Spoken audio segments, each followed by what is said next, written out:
Thanks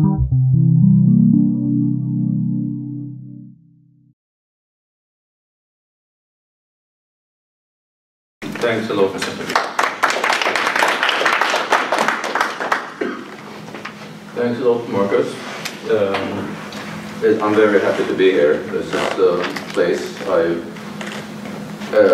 know a lot about because I know a lot of wonderful people that work here. I've been working here for a long time. So this was a great opportunity for me to visit you here. So I'm going to talk about Kaplanian semantics and the reasons that are given for in Kaplan semantics for wanting propositions to be temporal. For those who don't know what it is, I'll explain that. And then there are reasons against temporal propositions. I will not go in so much on those reasons since there is too much else that's going on. But I'll present basically the Kaplanian semantics and why it generates the idea that propositions, there should exist temporal propositions. And then offer an alternative that can preserve the semantics, the account of indexicals, without having that consequence. So we can preserve the idea that the contents of beliefs and assertions are classical propositions, while nevertheless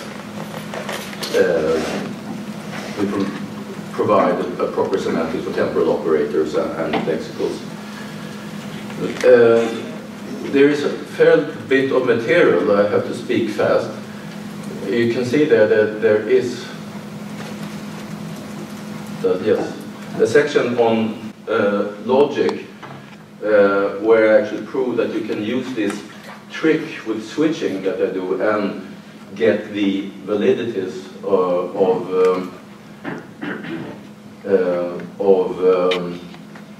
Kaplan's logic of demonstratives come out as in his own logic, while still preserve the eternalist perspective.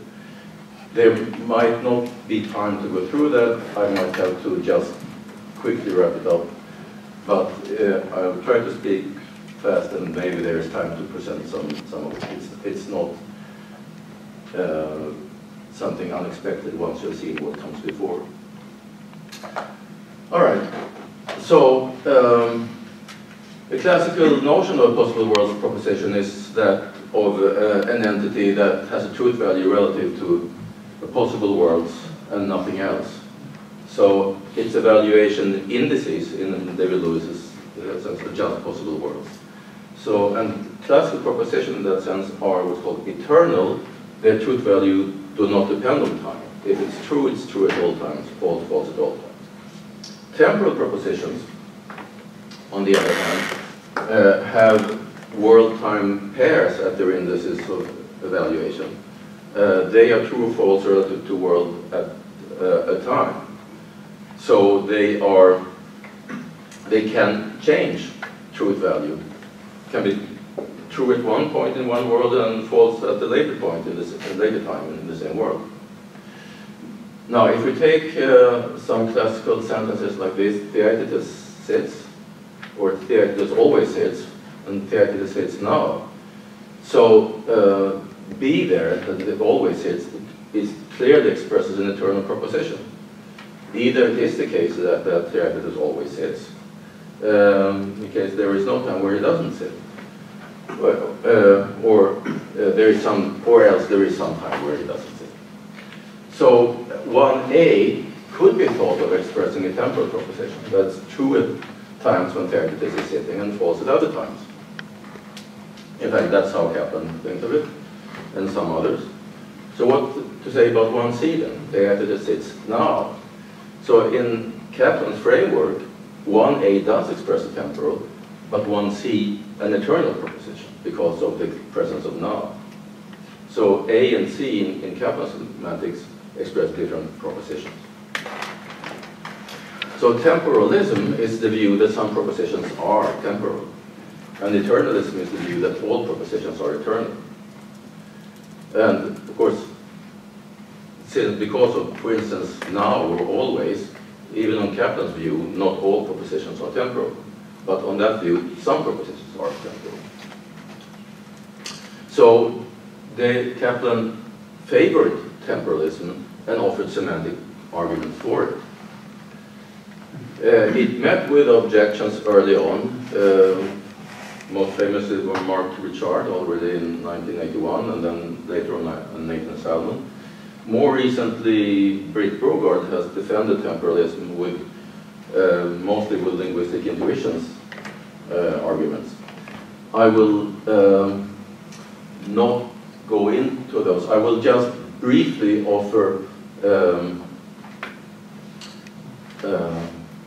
actually, let me backtrack here for this. Oh, this is more. So this is in part is joint work with Catherine Bleuer. So we are working on the book together on switcher semantics. So this although this part is things that I've been working on mostly alone, but the whole project is joint work. So I should have said that. So this argument is just one additional argument that I haven't seen in the literature against temporalism, that we get a strange multiplication of beliefs. So it doesn't turn on the linguistic intuitions. So on that view, with the belief I expressed by Trump is the US president now, I believe what is expressed there. That's an eternal content. But then there's also the sentence Trump is the US president, which by Kaplan standards expresses a temporal proposition, while the first is an eternal proposition. So it seems that I would believe both, and they are distinct. So that would be just tons of my beliefs that would just be split into two. There would be a duplication of them, which is a very weird outcome. So that's just one small addition to the general arguments that have been offered against Kaplan and been defended, and counter-arguments have been offered against Temporal, but I'm not going to go into that. So there are reasons to be dissatisfied with temporalism. So here's a quick recapitulation of Kaplanian semantics because presenting his reasons for postulating temporal propositions. As I assume you all know, basically, he has a notion of context-independent understanding, meaning that is called character, and the character, I use this double square bracket notation, of an expression E is defined as a function from contexts of use to context. And with superscript C, that is the content, that is the character applied to a context. C, that is defined as a function from indices, or Kaplan's own term is circumstances of evaluation, to extensions. And the truth value of a sentence, as used in a context C and evaluated at an index I, is then the truth value. This is 1 or 0. And Kaplanian propositions are Kaplanian contents. So these are functions from indices to extensions. So contents are that, and propositions are functions from indices to truth values. So if propositions are temporal, with truth value varying across worlds and times, indices in Kaplanian semantics are world-time pairs. And that's how it is in his semantics. Those propositions that are eternal, then the T won't matter. They would be what Andy Egan calls boring propositions, where only the world matters. So the index IC of a context C is what is called Kaplan calls the circumstances of the context. Is the world of the context and the time of the context. That's a special privileged evaluation index. You take just you are in a context, pick the world of that context and the time of that context, and you evaluate that, and you get the truth of a sentence in the context. Now, here's Kaplan's first argument why we should have temporal propositions as values expressed by sentences. So I'll read this. So a temporal operator will similarly be concerned with the time of the circumstance. If we build the time of evaluation into the contents, thus removing time from circumstances, leaving only, say, possible world history, and making content specific at the time, it would make no sense to have temporal operators. To put the point in another way, if what is said is thought of as incorporating reference to a specific time, or state of the world, or whatever, it's odious to ask whether what is said would have been true at another time, in another state of the world, or whatever. Temporal operators applying to eternal sentences, those whose contents incorporate a specific time of evaluation, are redundant. Any intentional operators applied to perfect sentences, those whose content incorporate specific values for all features of circumstances, are redundant.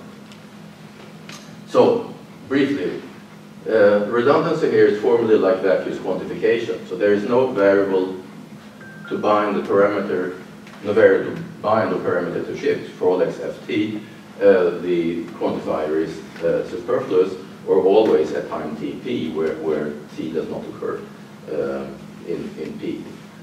So there is nothing that varies. And this corresponds to natural language semantic oddities, like John always comes in at noon today, if you can make sense of that.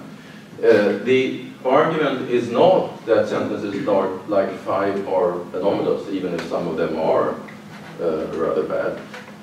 But the existence of temporal operators is an anomaly if they are always redundant. So if they are never applicable, then why do they exist? So that they must be applicable, and so there must be something that they apply to, so there must be temporal propositions. That's the operator argument. Now, indexicals. Indexicals in Kaplan semantics are directly referential. So a referring expression is directly referential just in case its reference does not depend on circumstances of evaluation. So reference then either depends only on the context, as with indexicals, they are fixed in the context of use, or not on context either, as with proper names. They have a character, and that's enough for settling their reference. So they don't even depend on the context. So indexicals are directly referential or temporally rigid, to use Kripke's expression, can be seen in examples like this. I am the speaker, think of that as an identity sentence. Tomorrow I will say a few things. Or tomorrow the speaker will say a few things.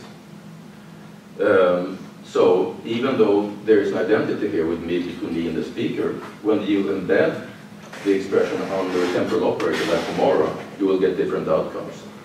I need not be the one who is speaking tomorrow, although I am the one who is speaking now.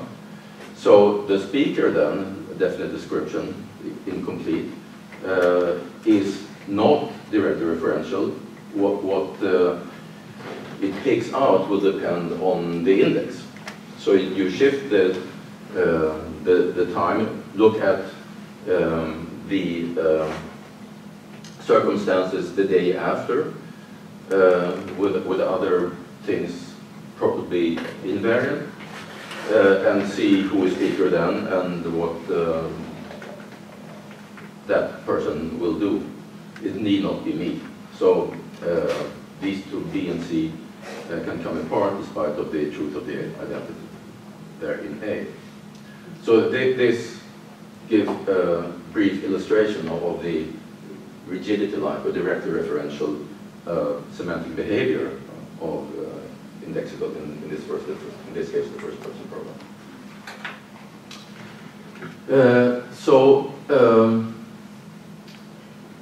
it's part of Kaplanian semantics that the addition of an indexical temporal operator and some non-indexical temporal operators yields classical proposition.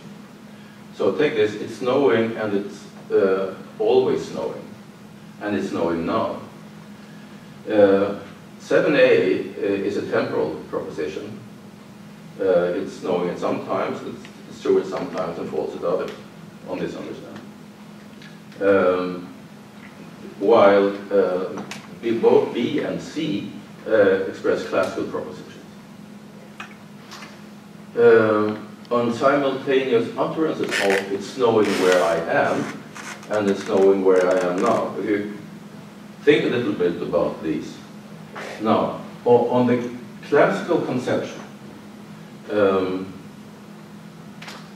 well, if we think of this as expressing a speaker uses these sentences for making assertion, we would say that the same classical proposition is expressed by using these two sentences. Because the speaker would implicitly be speaking about the time of utterance. It's knowing where I am, it's knowing where I am at the moment I am now making this utterance. And the time reference is made explicit in B by adding now. So there would be no difference in which proposition is expressed by these sentences. The picking up of the time of utterance is implicit in 8a, but explicit in 8b. Utterances of 9a and 9b can differ in truth value. So it's sometimes knowing where I am, and it's sometimes knowing where I am now. They can differ in truth value. For instance, if I'm uttering this in this very room where it never snows, it snows outside, then 9a will be true and 9b will be false.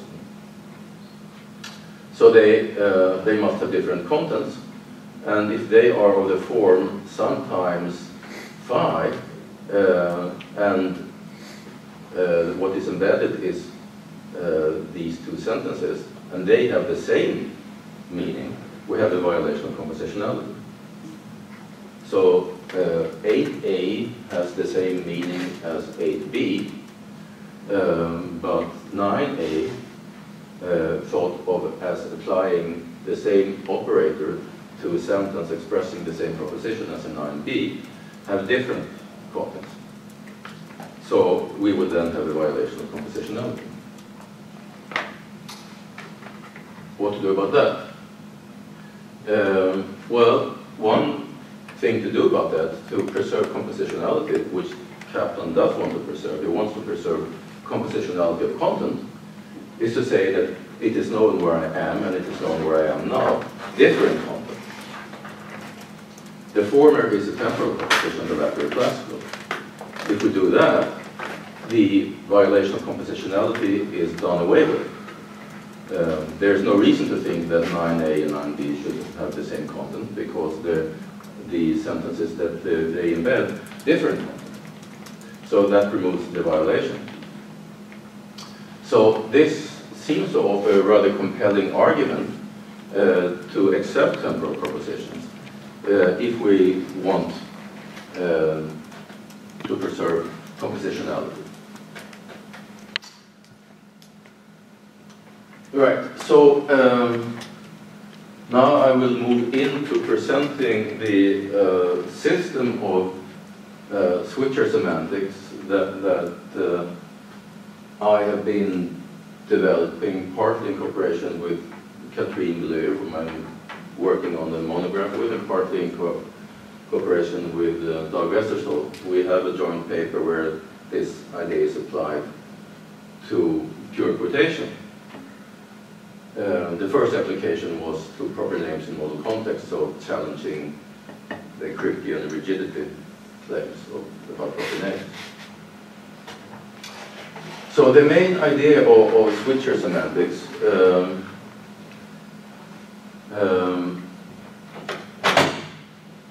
because of the direct referentiality of indexicals, they only depend on the original context of utterance. So when we have temporal operators that perform a shift, we must make sure that what the indexicals pick out are still what they pick out in the original context of use. So that idea was analogous to the semantics that for proper names that Catherine and I proposed in a paper published in 2006, Linguistics and Philosophy. So in that, names have a non-rigid basic intention, but when they occur in the scope of a metaphysical modal operator, what they contribute there is not their non-rigid intention, but they're just their actual world referent. So they behave in the scope of a modal operator as if they were rigid, but they are not. They don't have a rigid value outside. So this allowed us there to keep non-rigidity that can be exploited, for instance, in the semantics for belief sentences, while still getting the right or the same intuitions as Kripke does about what Aristotle might not have gone into pedagogy and other such model sentences. And so the original idea was to apply the same, make an analogous move in the case of indexicals. So this, I'll show you how that was done. So here's a brief presentation of the system. The syntax used here is an algebraic one, where it's a triple of T, or, well, L is the language, T, A, and sigma, where T is a set of sort of grammatical term corresponding roughly to analysis trees. A is a set of atomic grammatical term, which is a subset of T, and sigma is a set of operations, mapping tuples of grammatical terms on grammatical terms. And T is the closure of A under sigma. So T is generated from the set of atomic terms by applying the operators in sigma. So the architecture is that grammatical terms are the basic. They are, in a sense, analogous to Chomskyan deep structure, well, what's called deep structure, some decades ago.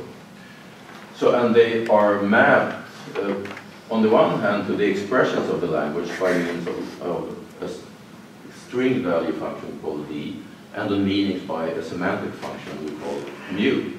So this is the basic architecture. We start out with the basic thing that doesn't look at all like natural language. It's mapped by complicated a function that is complicated to specify on natural language expression, and by another function there on meanings. And the person that proposed this algebraic approach was Wilfred Hodges, even though he did not, as we do, start out with taking this grammatical term algebra as a basic. Rather, this is something derived, but we have done with Hodges what Marx did to Hegel, put him with the feet down. So we have a project structure with G is a term algebra, E is an expression algebra because they're corresponding operations on expressions, V is a string value function, M the domain of meanings, and mu is the semantic function. We can then state formally what is standard, the functional version of standard compositionality. So this is what is known as compositionality, or some people call it strong compositionality. So that for any n-ary syntactic operation, sigma, there is a meaning operation, R sigma, that maps an n-tuple of meanings on meanings, such that for all grammatical terms T1 for Tn, if sigma is applied to T1 for Tn, defined, and it's mu meaningful, it holds that the mu meaning of that complex term is the R sigma value of the meanings of the subterms, mu of T1 through mu of Tn. So this is the formal statement of compositionality within the formal Hodges style setup. Now, semantic systems. So we assume that we have one of these Hodges structure minus the meaning, the semantic function itself. So the Hodges frame, Hodges system is then a triple where S is a set of semantic functions. Mu0 is a designated member, mu0 of S, and the psi there is a selection function. And a semantic system then allows for what's called semantic switching. That means that a member of S that applies to a subterm of subterm U of a term T may be different from the function that applies to T. So you have some member of S that applies to T, you go on applying that to the subterms of T, and then there might be some other member of S that applies that to. So that's what switching amounts to. How that is done is fully deterministic. It's fully determined by the syntax and the selection function, which is called psi. Although that is not, once we have specified the semantic with all its clauses, that also specifies the selection function. So it's not really an addition. But abstractly, we need to have it. So such a selection function takes triples from an operation, a number, the natural number. The number is the argument place number, so the first argument, second argument, third argument, and a member of S, and maps that on a semantic function in S that is possibly distinct from the original one. So the value for psi of sigma I j mu k might be distinct from mu k. And j must be at least 1 and at most the arity of sigma I. And if it is distinct from mu k, then a switch has taken place in the semantics. So that is formally what switching does, or switching is.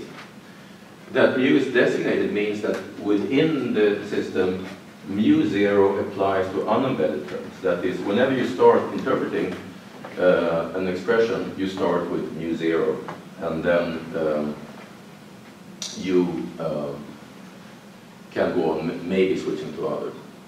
So when you do that, you will have a system that's not standard compositional anymore, but it can be general compositional. And what that means, that whenever for every pair of a semantic function and syntactic operation, there is a meaning operation of corresponding to the pair, such that for any terms for which this operation is defined, and a set of terms, T1 to Tm, the value of mu I for this complex term is the value of this operation Rij applied to semantic functions, the value of semantic functions applied to the subterms. And in each case, which function this is simply the value of the selection function applied to the syntactic operation, the mu I, and to the k which corresponds to the argument place. And if there is switching going on somewhere here, these mu h k will not all be identical to mu I. Then once we have that, we can formally define what the switcher semantics is. That's a general compositional semantic system where the set of functions and the set of semantic operations are finite, and switching does occur. So that switching occurs means that there is at least one syntactic operation, one argument place, such that the value of psi is distinct from the designated semantic function. Okay, so now we go on to apply this to the case of indexicals and temporal operators. And we shall assume here only time as additional index parameter, leave other things out. Location, for instance, and now we, at this point, we leave out object and quantification as well. Don't bother with assignment functions. So we have a system which has two semantic functions, the designated one, and a separate kind of temporal semantic function, mu tau. So, and mu 0 is the designated function corresponding to Kaplan's character. So this is a function from terms and context to classical intension. So whereas it's a sentence term, mu c in the context C, mu 0 in the context C of S, is a classical proposition expressed by S in the context C. And this holds for unembedded terms. Now, when we come to the embedded terms, then, mu tau is a function from terms, context, and an extra parameter, time, to classical intension. So, where S is a sentence term, mu tau of C and T is again a set of words. But this applies only for embedded terms under temporal operators. So a function from time to classical proposition is equivalent to a temporal proposition in a straightforward sense. So if you have a function from times to the power set of worlds, that is equivalent to, there is a corresponding temporal proposition P of F, such that the pair Wt is in P of F if and only if W is in the value of F applied to the time T. So these are equivalent, in a sense, equivalent notions. But this format will be of crucial importance. So we apply this now to a fragment of alias that can generate the 8 and 9 examples. Temporal operators, pronounced as sometimes and now, they will be treated as switchers from mu 0 to mu tau. There is no, in the system, there is no switching back.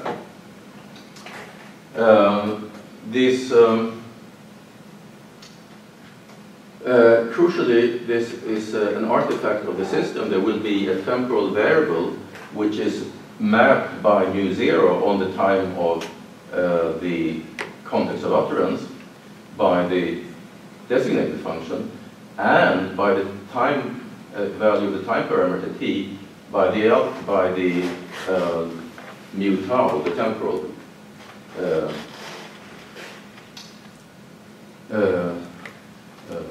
semantic function. This will implement the semantic effect of temporal operators. So the result will be that temporal operators do apply to temporal propositions as argument, but that these temporal propositions will not be contents.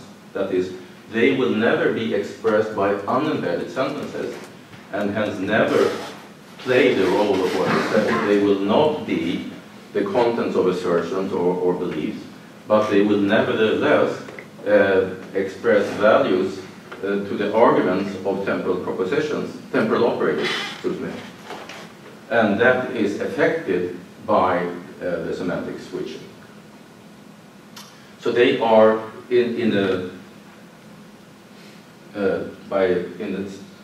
term coined by Michael Dummett, ingredient senses of expressions or sentences that when you unembedded in context express classical propositions, the ingredient sense under temporal operator will be effectively, because of the extra time parameter, temporal proposition. So, right. To give the formal readout of the result of using this system, so it's knowing where I am. Will the value will be the set of worlds such that at time tc, that is the time of utterance, or time of the time of the context of use, it is knowing in W at the location of the agent of C, the speaker, at the time of C in W.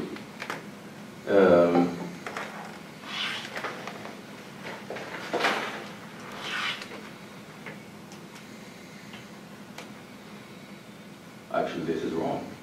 I'm sorry. It should be. No, it's not wrong. It's not good. This is right. So one is saying that it's knowing it's knowing where the speaker is at the time of speaking. In all the worlds where that holds, these words are in the proposition expressed. And it's knowing where I am now has exactly the same, expresses exactly the same proposition. But if you embed them, they will differ. So it's sometimes knowing where I am. That will be the set of worlds W, such that for some time t, it is knowing at t in W at the location L, where the agent is at time t in W.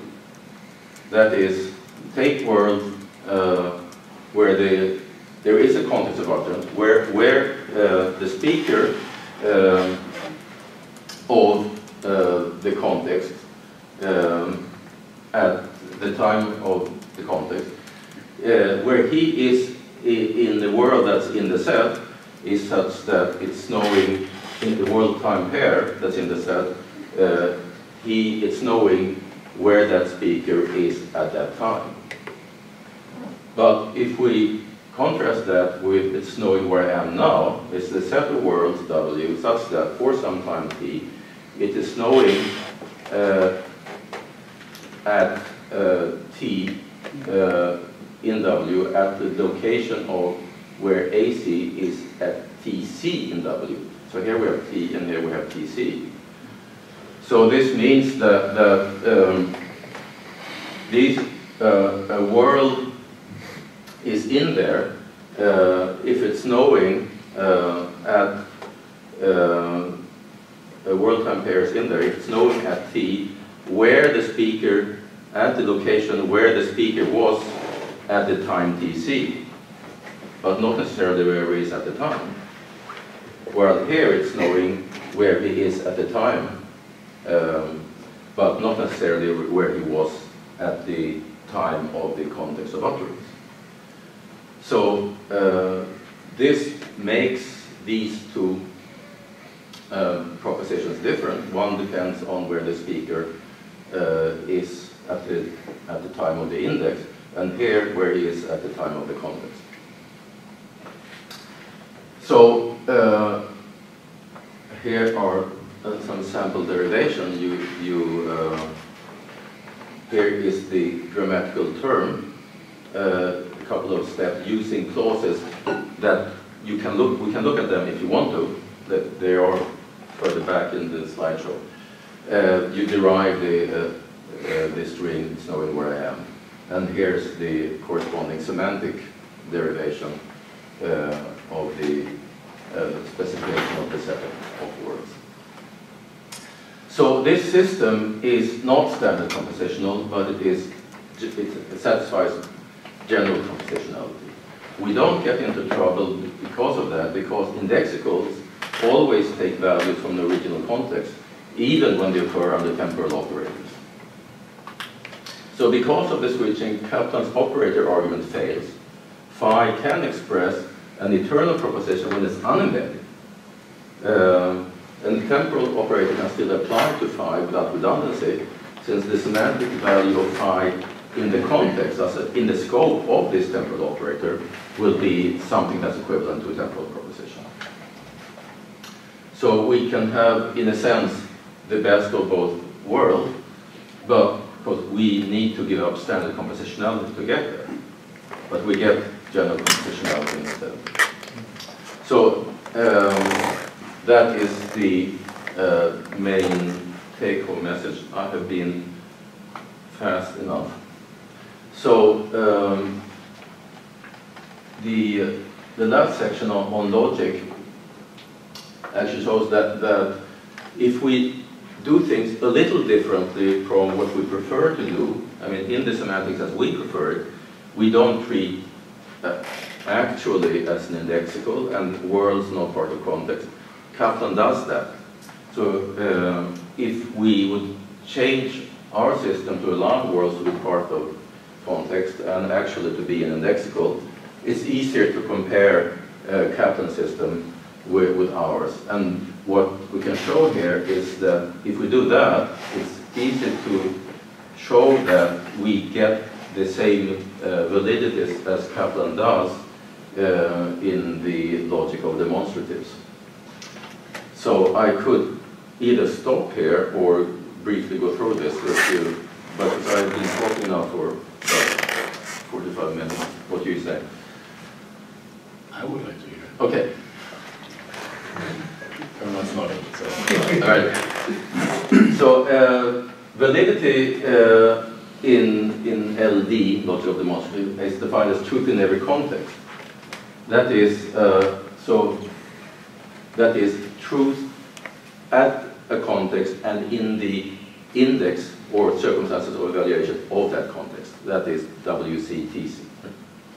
So a context provides an agent, a time, and location, or Kaplan calls it position, and also provides a world. I is interpreted here as the agent of the context, here as the position of the context, and now as the time of the context. So I'm here now comes out as valid because it's true in every context that the agent of the context is at the position of the context, at the time of the context, in the world of the context. That is sort of an analytic truth, as given the semantics of these indexicals. So the language of LD contains all variables and constants for predicate logic, and also contains modal operators, box and diamond, temporal operators.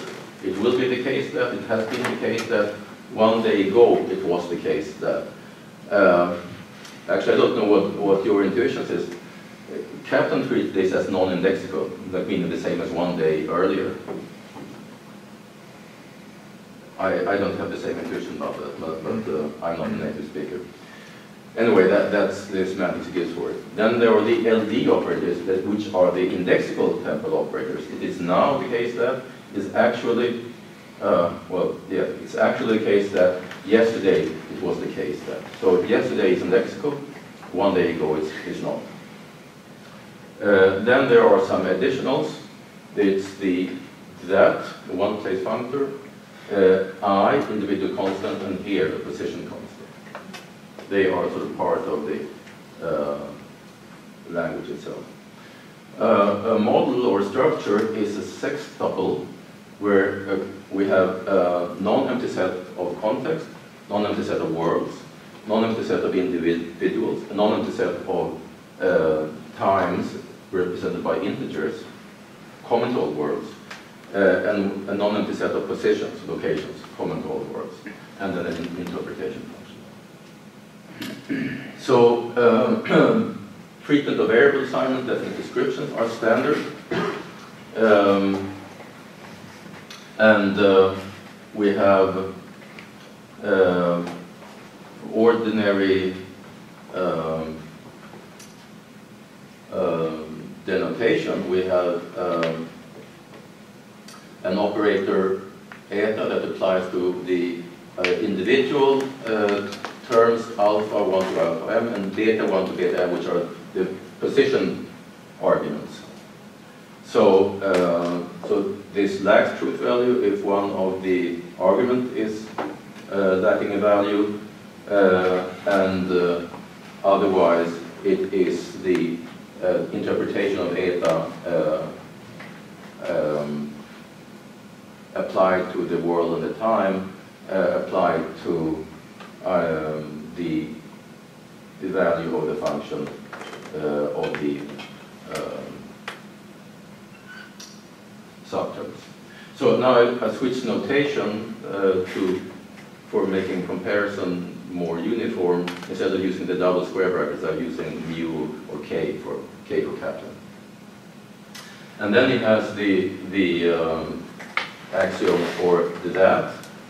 That of alpha in an arbitrary context, this is assignment function world and time, is exactly what alpha has value in the world of the context and the time of the context. So it's a kind of rigidification operator. It fixes the value to what it has in your context of occurrence. The value of I is, with respect to context C, is the agent of C, and the value of here is the position of C. In the context, the clauses of connected quantifiers model operators are, and standard tense operators are just as standard. Here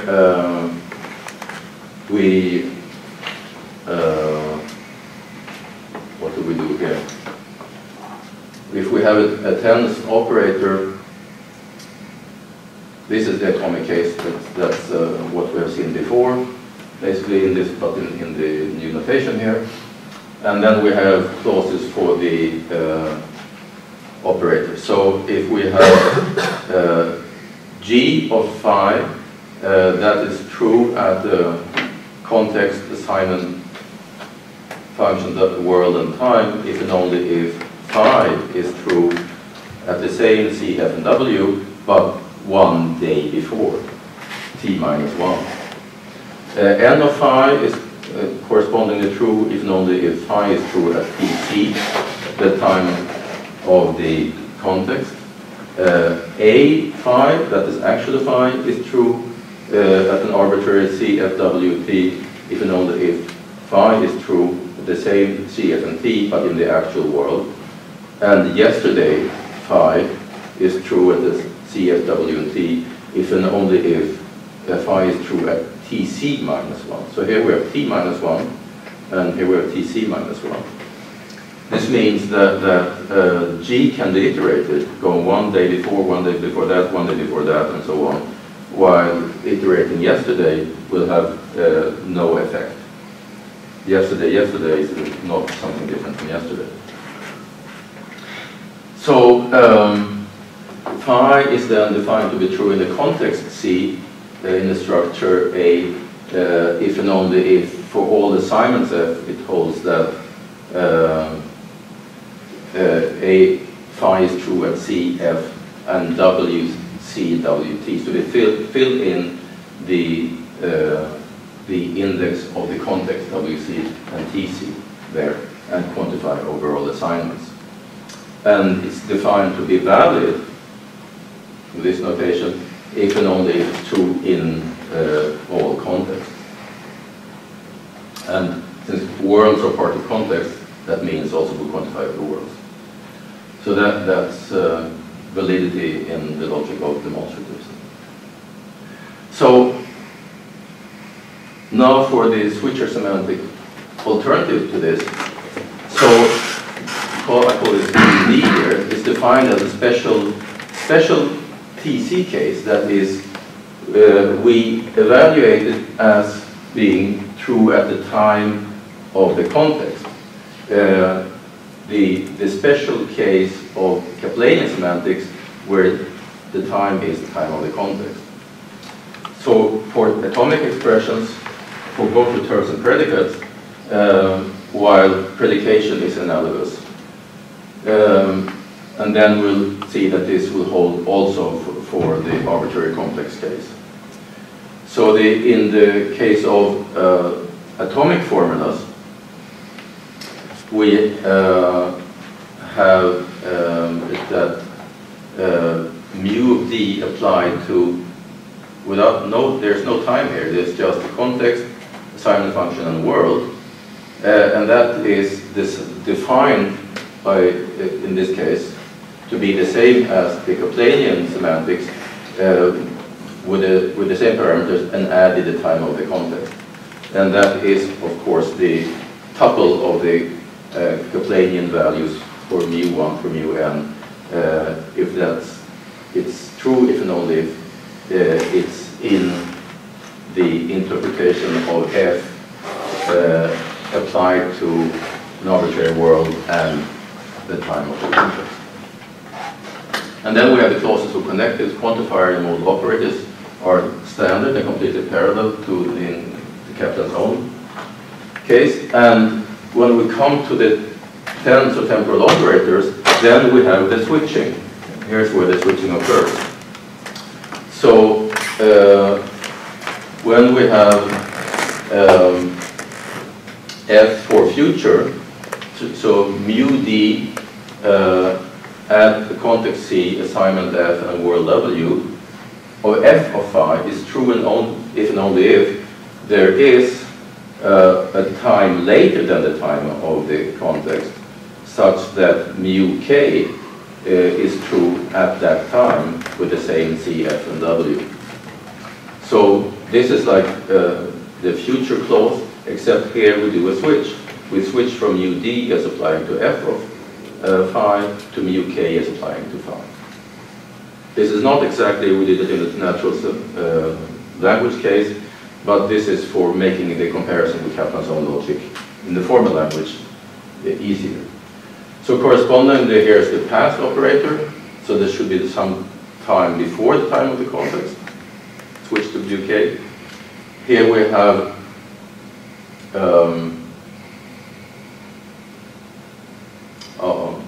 okay. So this here should be no right. This is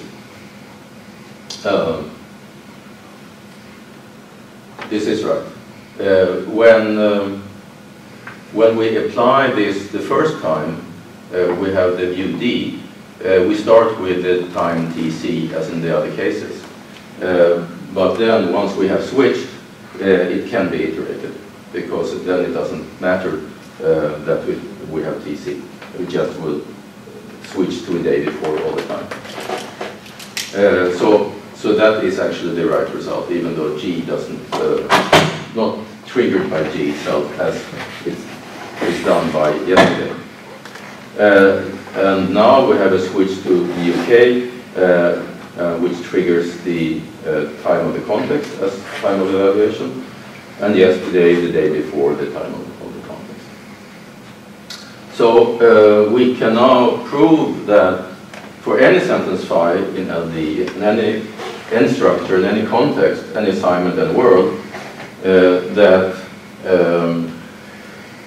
for a sentence phi, it's mu of D is true in the structure C, the structure A as the context C, assignment F, and world W, if and only if mu K is the phi is mu K true in all of these parameters and at the time of the context. So the base case is provided by the definition.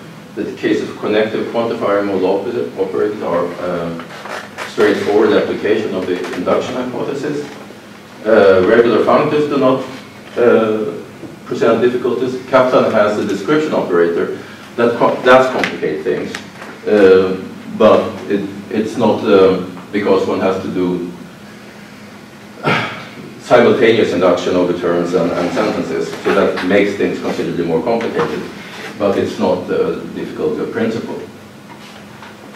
So for the tense operators, so here we have a case where we use switching in the induction proof.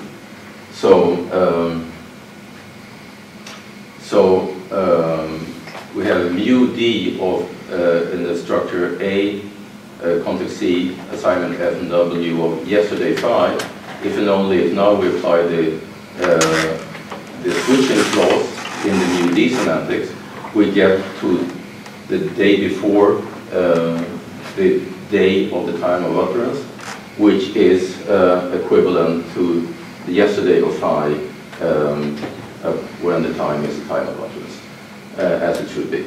So, and the other tense operators work in the same straightforward way.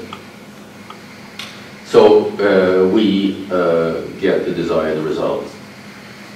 And so if we have that theorem, so we have by restriction to closed sentences, instantiation to the world of the context, the definition of truth in the context, then we can show that for any structure A in the context C, mu of D in A and C of phi is true and only if the mu of K, that's Kaplan semantics, of the structure A and the context C, and hence validity, the set of validities are the same.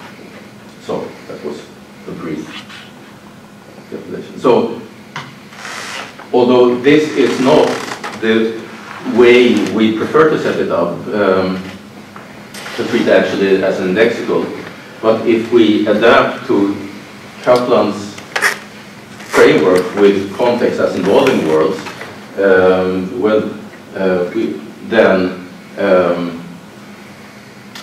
then we can show that the switching itself doesn't make any difference to the set of validities.